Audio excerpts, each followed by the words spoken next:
Ladies and gentlemen, I had the great honor and pleasure of first welcoming President Luiz Inácio Lula da Silva, the President of Brazil, in Davos in January 2003. Just a few days after, Mr. President, you took office. You came and you spoke about your vision for Brazil and the agenda for your new government. Since that time, President Lula da Silva has led a positive economic transformation of Brazil. He has stabilized Brazil's economy, and as he has promised, he has worked very hard on behalf of its poorest citizens, fighting against hunger and poverty. Today, 4 years later, we have the great pleasure to welcome you back to Davos, together with a very important ministerial delegation. We have the pleasure to welcome you back at the beginning of your second term in office, after winning just some weeks ago a second round election with an impressive 60% of the electorate. And this time you come when Brazil has very favorable economic conditions with a healthy trade surplus, robust foreign exchange reserves, subdued inflation, and falling interest rates. Mr. President, your country has become a kind of model for pursuing sound economic policies and at the same time integrating the country into the global economy under the motto of globalization with a human face. This morning we are looking forward to hearing from you what you have set as objectives for your renewed mandate. Mr. President, on behalf of all of us, a very cordial welcome again to Davos.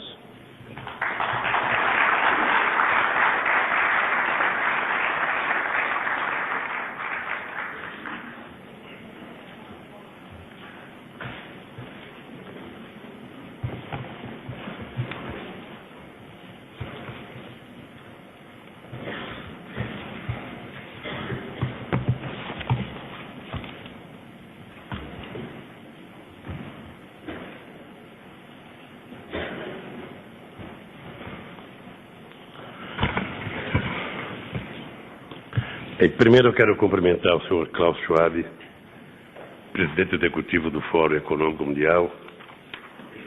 Quero cumprimentar os meus ministros que vieram nessa viagem, o ministro Furlan, o nosso presidente do Banco Central Meirelles, o nosso ministro Celso Amorim, cumprimentar o nosso assessor, estou vendo aqui o Paulo Coelho, meu querido Zé Sérgio Gabrielli, presidente da Petrobras, meus amigos e minhas amigas.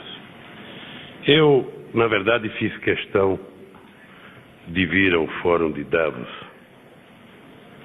quase como se fosse uma necessidade política de falar num fórum em que há 4 anos atrás eu fiz a minha primeira aparição pública no Fórum Internacional. E foi aqui que ganhou destaque a ideia do programa Fome Zero. Um programa que visava minimizar o sofrimento de 11 milhões de famílias que no Brasil ganhavam ou viviam abaixo da linha da pobreza. Terminado o primeiro mandato, eu posso dizer a vocês que, embora não tenhamos feito tudo o que nós gostaríamos de fazer, fizemos muito mais do que já tinha sido feito em qualquer outro momento da história do nosso país, em se tratando de política social. Criamos o programa Fome Zero. Dentro do programa Fome Zero, nós criamos o programa Bolsa Família, que hoje atende 11 milhões de famílias. Aquelas que recebem abaixo de $60 por mês per capita recebem um auxílio do governo, com a obrigatoriedade de que as pessoas beneficiadas com programas têm que colocar os filhos na escola, a mulher gestante tem que fazer os exames pré-natais e as crianças têm que tomar vacina. Assumimos o compromisso de até 2008 fazermos energia elétrica, levarmos energia elétrica na casa de 12 milhões de brasileiros que não tinham energia elétrica. Já cumprimos metade do programa. No primeiro mandato, levamos energia elétrica para 5 milhões de pessoas, ou seja, energia elétrica em que o governo arca com uma despesa, o governo federal com 80%, os estados com 20%, e até 2008 nós iremos terminar no Brasil, ou seja, para evitar que qualquer família possa ficar sem energia elétrica. Ao mesmo tempo, fizemos um programa de reforma agrária, onde atendemos 380 mil famílias, num total de 31 milhões de hectares de terra desapropriados para efeito de reforma agrária. Possivelmente o Brasil nunca tinha conhecido a política de crédito que fizemos para a agricultura familiar, saltando de $1 bilhão de financiamento na agricultura familiar para praticamente $5 bilhões na safra 2006-2007. E também o Brasil nunca tinha conhecido a política de microcrédito que nós fizemos nesses primeiros 4 anos. Bem, acho que a quantidade de empregos formais criada no Brasil, pelo menos nas últimas 2 décadas, a gente não tinha conhecido a criação de 5 milhões de empregos com carteira profissional assinada. E a economia, como disse o senhor Klaus, o Brasil vive um momento, eu diria, de autoestima interna e de confiança externa, porque a nossa economia nunca esteve numa situação privilegiada de como está hoje. O Brasil não sabia crescer com inflação baixa, o Brasil não sabia exportar com o crescimento do mercado interno, ou seja, cada vez que a gente fazia uma opção de crescer, as exportações matava o mercado interno. Cada vez que se voltava para o mercado interno, matava as exportações. E o Brasil aprendeu a combinar uma política de crescimento das exportações com o crescimento do mercado interno, controle da inflação com crescimento econômico, superávit comercial, superávit na conta corrente e reservas, como há muito tempo o Brasil não imaginava que pudesse ter, 87 bilhões de dólares de reservas, o que deixa o Brasil numa situação altamente privilegiada, saldando suas dívidas com o FMI, com o Clube de Paris, ou seja, sem que houvesse nem um trauma, provando que democracia e seriedade são 2 instrumentos eficazes para que a gente possa fazer as economias crescerem e as populações melhorarem de vida. Mas não foi apenas no Brasil. Houve uma mudança importante na América do Sul nesses últimos 4 anos. O mapa geopolítico da América do Sul mudou. Todos os governantes mudaram nesses últimos 4 anos e todos os governos hoje da América do Sul, com mais ou com mais ênfase, todos, sem distinção, têm compromissos sociais profundos que há muito tempo a nossa querida América não sentia. Por isso, eu sou esperançoso de que nos próximos 4 anos, não apenas o Brasil, mas o continente sul-americano tenha um papel extraordinário. Vocês acompanharam, nós dissemos no começo do mandato que nós íamos trabalharmos para mudar a geografia mundial, a geografia comercial do mundo, e eu espero que a rodada de Doha ela possa garantir que tenha uma mudança substancial, porque não tem outro jeito de acabar com a pobreza se não dermos oportunidade aos países pobres se desenvolverem. É preciso parar com a mania dos países ricos, darem dinheiro para governantes que às vezes nem aplicam o dinheiro corretamente naquilo para que foi destinado. É preciso que o investimento seja em projetos de desenvolvimento, porque isso gera emprego, gera riqueza e gera melhoria na qualidade de vida do povo do continente. O Brasil fez essa opção pela América do Sul, depois o Brasil fez uma opção de nova integração com a África, com a Ásia, criamos o G20, e hoje eu acho que ninguém pode falar em comércio exterior no mundo sem levar em conta a existência da América do Sul, a existência do Brasil, a existência da China, a existência da Índia, porque são países que estão passando por um processo excepcional de transformação. Bem, terminado o primeiro mandato, nós agora não temos mais que ficar apenas falando da coisa que fizemos e temos que dizer agora o que nós queremos fazer. Nesse segundo mandato, nós temos um outro compromisso com o Brasil, com o povo brasileiro e com a América do Sul. Primeiro, vamos continuar trabalhando fortemente para a criação de uma comunidade sul-americana de nações. Nós estamos convencidos que a América do Sul vai ter que se integrar cada vez mais. Para isso, precisamos de uma boa política, de bons projetos e de boas políticas de integração. Não haverá integração sem ferrovias, sem rodovias, sem pontes, sem telecomunicações, sem integração aérea. Não haverá.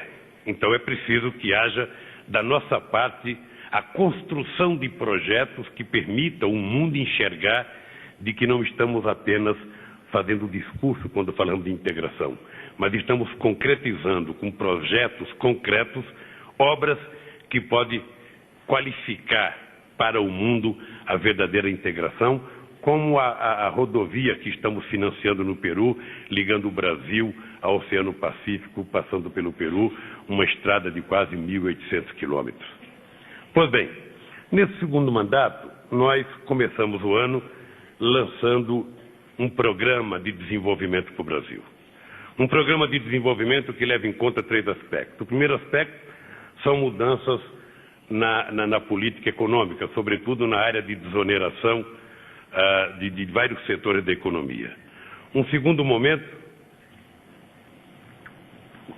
que bom que de vez em quando eu me lembro. Um segundo momento são medidas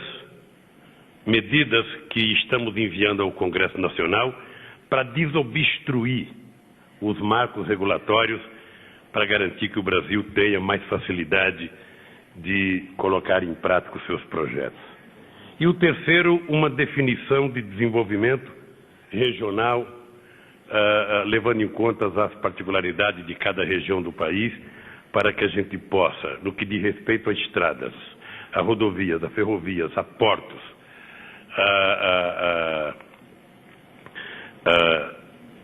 eletricidade, ou seja, um projeto que prevê o investimento de 236 bilhões de dólares até 2010. Eu nunca não assisti os lançamentos dos outros programas que aconteceram no Brasil, mas aqui tem personalidades que participaram de outros. Eu duvido que em algum momento da história do Brasil foi lançado o programa com a substância e com começo, meio e fim, como o programa que nós lançamos nesse último final de semana. Um programa que prevê, sobretudo, o investimento de mais de 140 bilhões de dólares em habitação e saneamento básico. Nesses 4 anos, nós queremos fazer uma pequena revolução, a começar pelas regiões metropolitanas, que é onde se concentra o grande déficit habitacional, sobretudo nas pessoas que ganham de 0 a 5 salários mínimos, e é exatamente na região metropolitana que surgem os núcleos de violência em função de desagregação da estrutura da sociedade, por questões econômicas, por questões familiares e por outras questões que um dia a sociologia vai explicar e, quem sabe, a psicologia vai explicar. O dado concreto é que nós ou atacamos isso agora ou nós não iremos conseguir superar os obstáculos. Além disso, nós temos o compromisso de fazermos nesses próximos 4 anos, em cada cidade polo do Brasil, uma extensão universitária, em cada cidade polo do Brasil, uma escola técnica profissional. Temos o compromisso de levarmos a universidade aberta para poder reciclar os educadores brasileiros simultaneamente na sua própria cidade, sem precisar ninguém se dirigir à capital para fazer um curso. E temos um forte compromisso em tentar resolver o problema do analfabetismo no Brasil, que ainda caiu muito, mas ainda é grande, e nós queremos ver se atacamos isso com muita força. Esse segundo mandato, para mim, é extremamente importante, porque nós não temos que fazer mais comparação com nenhum outro governo. Nós agora temos que nos comparar conosco mesmo, e muito mais do que nos comparar, nós temos que trabalhar de forma a pensar qual o Brasil que a gente vai deixar para o próximo governo e para as próximas gerações. Eu, particularmente, estou convencido que o Brasil, há muito tempo, não vive um momento importante como o que está vivendo. Eu digo sempre que na década de 50, quando o Brasil tinha como presidente o Juscelino Kubitschek, em que a gente crescia a média de 7% ao ano PIB, a inflação era de 23% e o salário mínimo não crescia constantemente. Eu lembro que no milagre brasileiro de 68 a 1973, quando a economia crescia em média 10% ao ano, e quando em 73 cresceu 13,94% o PIB, o salário mínimo decresceu 3,4%.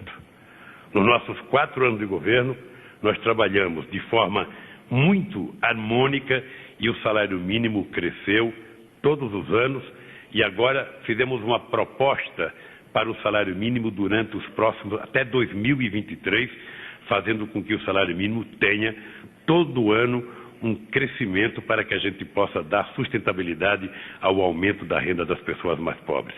É por isso que no Brasil, os 50% mais pobres passaram de 10,49% da economia para 12,24%, ou seja, um crescimento que há muito tempo não acontecia para a camada mais pobre da população.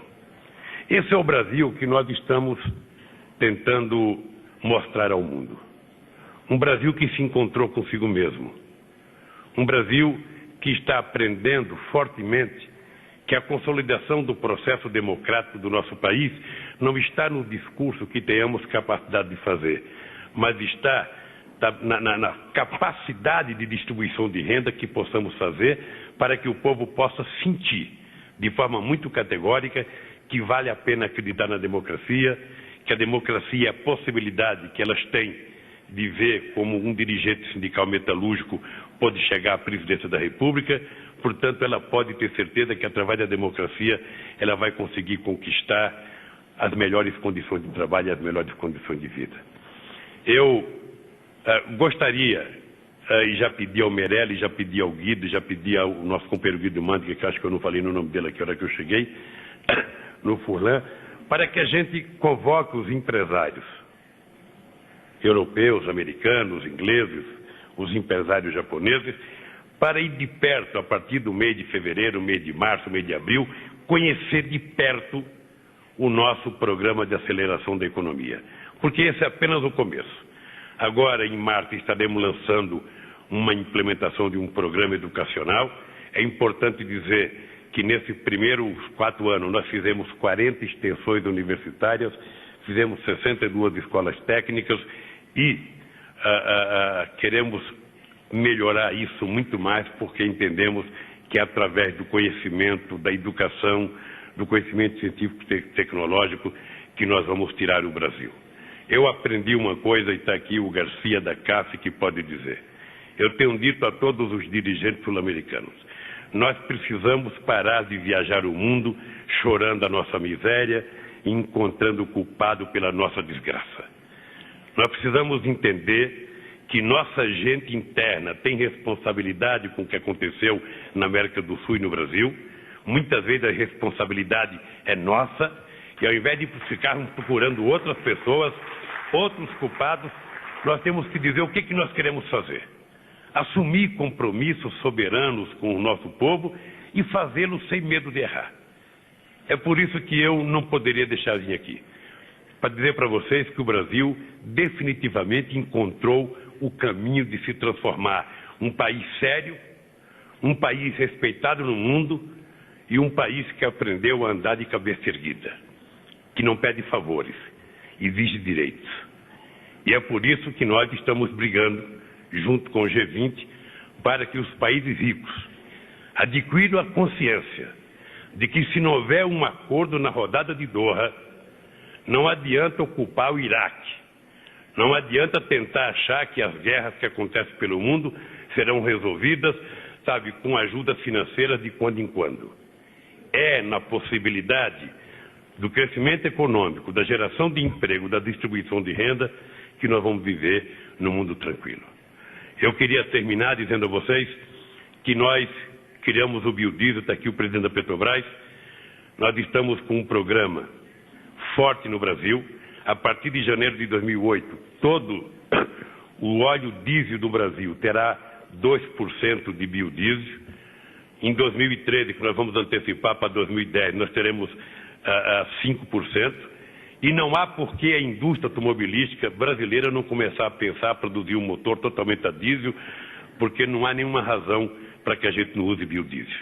O biodiesel gera emprego, gera renda, gera desenvolvimento, e o nosso programa poderia ser um exemplo a ser financiado pelos países ricos, aos países africanos e aos países da América Central.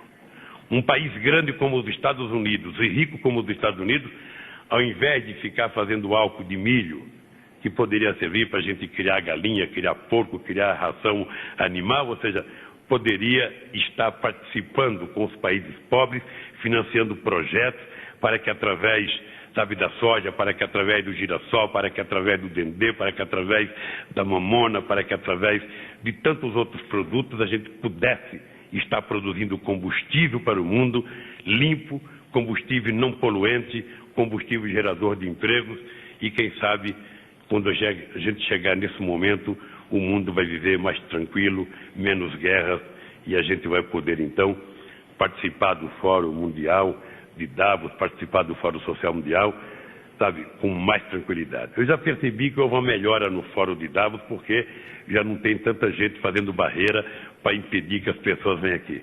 Significa que parece que muitas vezes os setores mais à direita acham que o Fórum Social virou menos esquerda. E eu acho que o pessoal da esquerda está achando que o Fórum de Davos virou menos direita, ou seja, então já não precisa mais barreira para impedir as pessoas participarem. Eu quero dar os parabéns a vocês, porque a teimosia, né, e a persistência de manter o Fórum permitiu fazer com que o mundo entendesse que o Fórum era uma necessidade para que as pessoas pudessem se encontrar, trocar ideias, convergir, divergir, mas cada um sair daqui sabendo que, por mais que façamos, sempre temos que fazer um pouco mais. Obrigado.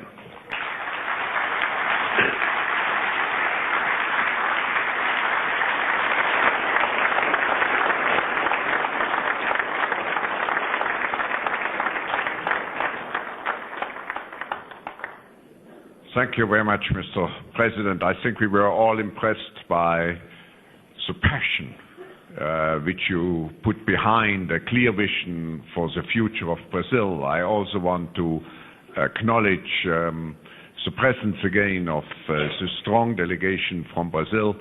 So there are many opportunities, hopefully, to follow up on some of the issues you have outlined. I will invite the audience to make one or two comments.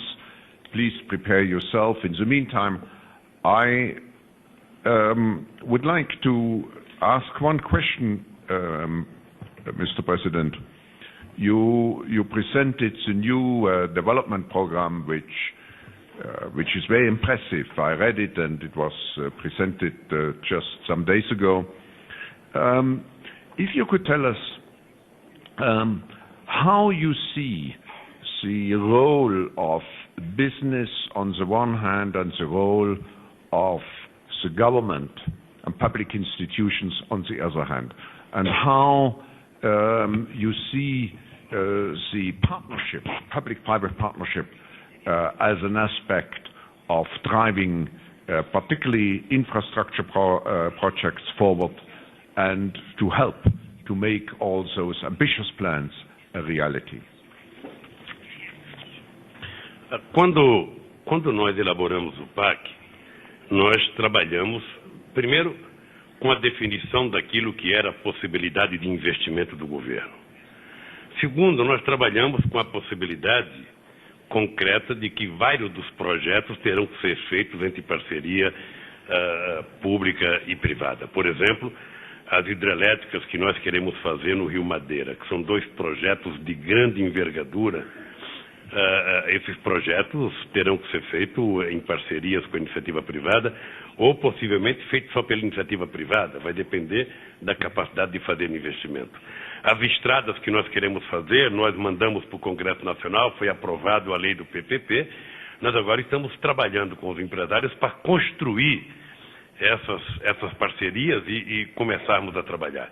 Agora, enquanto não se constrói essa parceria, porque muitas vezes os empresários são muito desconfiados na hora de fazer os seus investimentos, ou seja, o governo não pode ficar esperando. O governo tem que concomitantemente, ao mesmo tempo que está trabalhando, mudando os marcos regulatórios para que a gente possa atrair empresários para fazer parceria, nós vamos ter que fazer a lição de casa, vamos ter que fazer as nossas tarefas. Ou seja, tem coisas que o Brasil não pode esperar. Se o Brasil não pode esperar, porque isso vai atrapalhar o crescimento, nós vamos começar a fazer. Nós temos aí portos importantes, eu citaria Porto do Rio, Porto de São Paulo, Porto do Maranhão, Itaqui, Porto de Suape em Pernambuco, Porto de Petê no Ceará, que são portos importantes para o Brasil e que nós não podemos mais ficar esperando. Estamos há 3 anos esperando para fazer dragagem, ou seja, agora nós vamos fazer. Agora como diz um bom jogador de futebol, ou vai ou racha. Ou seja, nós não temos tempo a esperar porque isso torna o custo do Brasil maior, isso tira a competitividade do Brasil.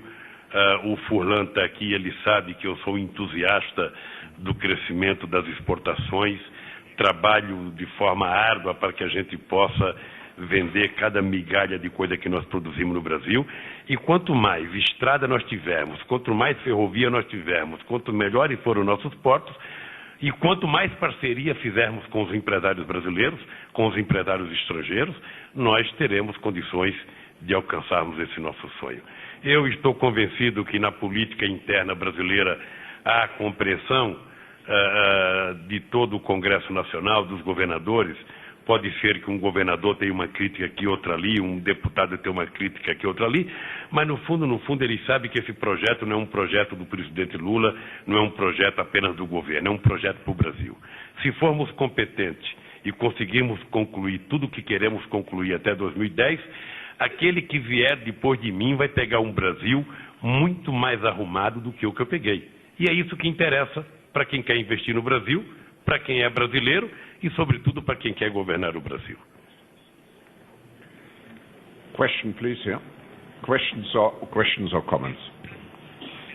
Mi nombre es Gilberto Marín de México. Antes que nada quiero felicitar al presidente Lula porque ha demostrado en 4 años que se puede tener crecimiento económico con justicia social. También al ministro Furlan porque ha reinsertado a Brasil, sobre todo con un fuerte nivel de exportaciones, no solamente agrícolas, sino de productos manufacturados. Me voy al punto importante, y es en este plan de crecimiento económico, donde están atacando los puntos claves, y sobre todo el sector de crecimiento de vivienda, que son 120,000 millones de dólares, hay 2 puntos que quisiera, si se pueden, elaborar un poco más. Las tasas reales de Brasil son de las más altas del mundo, me refiero a las tasas de interés reales. Ese es un punto que puede detener el crecimiento económico. En México pasó, y en México las tasas reales están mucho más abajo. El segundo punto es la pregunta de siempre, que usted siempre, sé que es un poquito difícil, pero tengo que hacer, que es la reforma fiscal.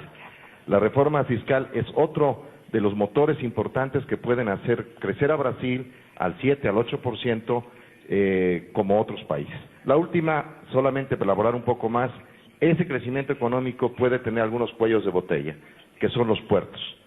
Ya habló de los puertos, pero son las 3 cosas: reforma fiscal, tasa de interés real y puertos. Gracias.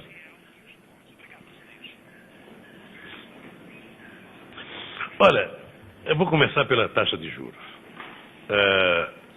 É verdade que todos nós, está aqui o presidente do Banco Central, eu, o presidente da República, o ministro da Fazenda, todos nós gostaríamos que a taxa de juros no Brasil fosse mais baixa do que é.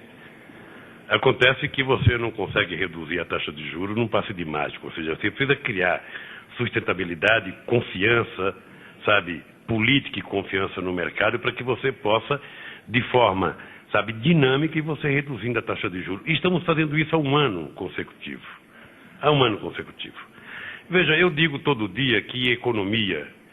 Tinha um velho político no Brasil que eu gostava que eu admirava ele, o Dr. Ulisses Guimarães, que ele dizia: política econômica, a maioria das coisas que a gente faz, a gente não fala, porque se a gente for falar, a gente não faz. Então, o Brasil é um país que já teve muitas experiências, sabe, ministros que apareciam no governo e tinham um plano mágico, e se inventou o plano Collor, plano Verão, plano Bresser, plano...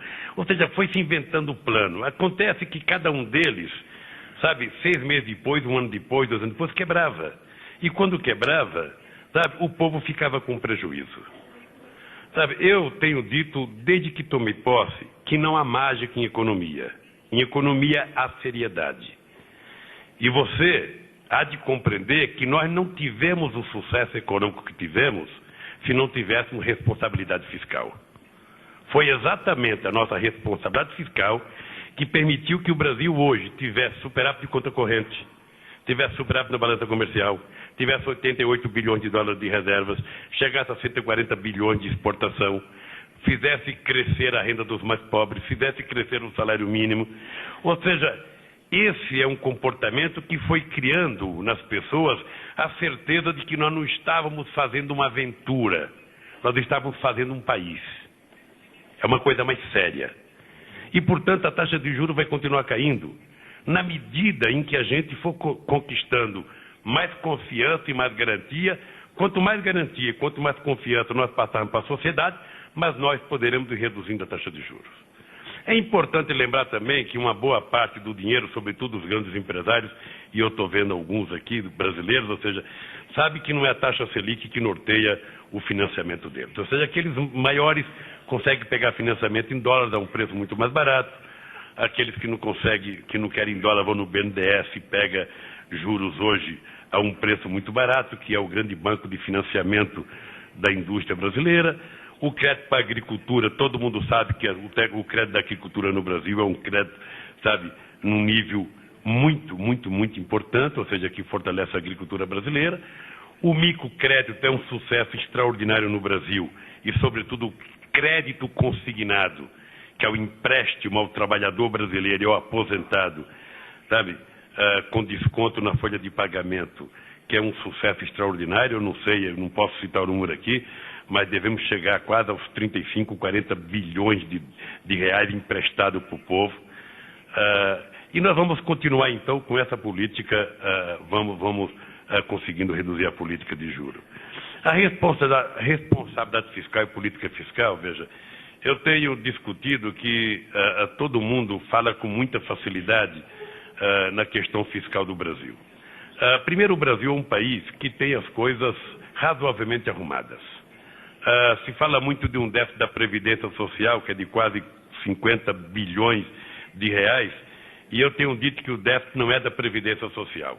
O déficit é porque nós, brasileiros, na Constituição de 88, resolvemos fazer a mais forte política social que um país já fez no mundo. Resolvemos enquadrar no sistema de benefícios da Previdência Social 6 milhões de trabalhadores rurais. Depois criamos o Estatuto do Idoso. Depois criamos a Lei Orgânica de Seguridade Social. Para ajudar quem? Para ajudar pessoas que não trabalhavam, que tinham uma certa idade, pessoas portadoras de deficiência. Ou seja, isso tem um gasto de 40 bilhões de reais. E é o gasto que o Brasil tem que assumir com os seus pobres. Eu não vejo isso como nenhum problema. Agora, se você pegar a Previdência Social brasileira e você pegar aqueles que contribuem, empresários e trabalhadores, e pegar os trabalhadores que contribuem e os que recebem a Previdência, não tem déficit. O déficit é exatamente porque nós incluímos outros agrupamentos de brasileiros e brasileiras dentro de um sistema, sabe? E eu digo para o Guido, o déficit é do Tesouro, não é da Previdência. E, portanto, nós não temos que reclamar disso, não. Isso é política social para ajudar as pessoas mais pobres do país. Se nós não fizéssemos isso, estavam dormindo na sarjeta ou estavam na cadeia. Eu não lembro qual foi a terceira. A questão dos portos. Veja, os portos nós já definimos. Agora, definimos uma primeira vez, as coisas não andaram porque tudo é muito complicado, a legislação é muito complicada, e nós agora resolvemos transformar isso numa questão de honra. Nós vamos transformar os portos brasileiros em portos, sabe, competitivos com os melhores do mundo. Those were actually three questions, so we come, unfortunately, to an end of our session with President Lula. But to conclude this session, Mr. President, what would be your message to the business leaders here in the room? Very practical. Business leaders are driven or under the pressure of creating profits. At the same time, we talked a lot about the social face of globalization.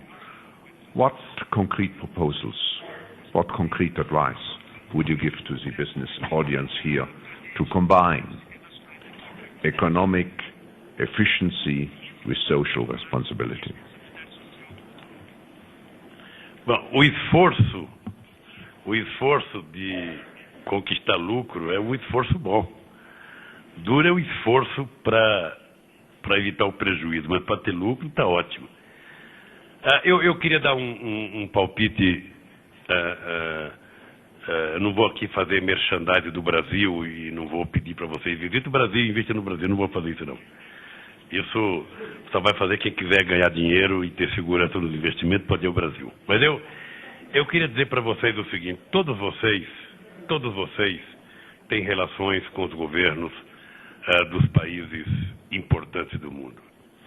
É importante que os empresários brasileiros participem, ou melhor, os empresários do mundo inteiro participem ativamente no convencimento dos governantes de que é preciso acontecer um acordo na rodada de Doha. É preciso acontecer. E não falo pelo Brasil, porque o Brasil é competitivo em várias áreas, sobretudo na área da agricultura. O Brasil não tem problema de competir com nenhum país do mundo. Mas se nós quisermos dar um sinal aos países mais pobres do planeta de que eles vão ter chance no século XXI, é preciso que Estados Unidos, Reino Unido, França, Alemanha, sobretudo esses países mais importantes, sabe, assumam a responsabilidade de pactuar esse acordo para que a gente tenha a conclusão de um acordo. E esse acordo é o seguinte: os Estados Unidos têm que desobstruir, diminuir um pouco o subsídio. Os países europeus precisam, na verdade, permitir, sabe, facilitar os produtos agrícolas, o acesso agrícola dos países mais pobres do mundo. E nós, os países emergentes, ou seja, estamos dispostos a fazer a nossa concessão em produtos industriais, em serviços, proporcional ao nosso poder. Porque na agricultura brasileira, nós ainda temos 25% da população. Na Europa você tem quanto? 1%? Então, não dá para ser igual. Mas se a gente quiser evitar o terrorismo e o crescimento do crime organizado, creiam, a rodada de Doha é um caminho. Ela pode ser o caminho da esperança, sabe, de milhões de seres humanos que aguardam um gesto nosso. Eu, ano passado, liguei ao presidente Bush, liguei ao presidente Chirac, liguei para o primeiro-ministro Tony Blair, falei com a primeira-ministra da Alemanha, falei com o Zapatero, ou seja, não falei com Deus porque, sabe, eu acho que Deus já fez demais por nós. Agora as pessoas precisam ter sensibilidade. O que a gente não gasta num acordo comercial, a gente gasta depois numa guerra como do Iraque. uma guerra sem fim. Então é preciso que a gente tenha sensibilidade para isso. Então esse é o apelo que eu queria fazer aos empresários. Sabe, discutam com seus governantes e peçam para que eles tenham sensibilidade nesse momento e vamos fechar um acordo. Posso dizer para vocês que o Brasil cumprirá com a sua parte. O Brasil fará as concessões dentro das suas possibilidades e convencerá o G20 a fazer para que os países ricos façam as suas. Agora é preciso que a Europa e que os Estados Unidos se entendam, porque senão não tem acordo.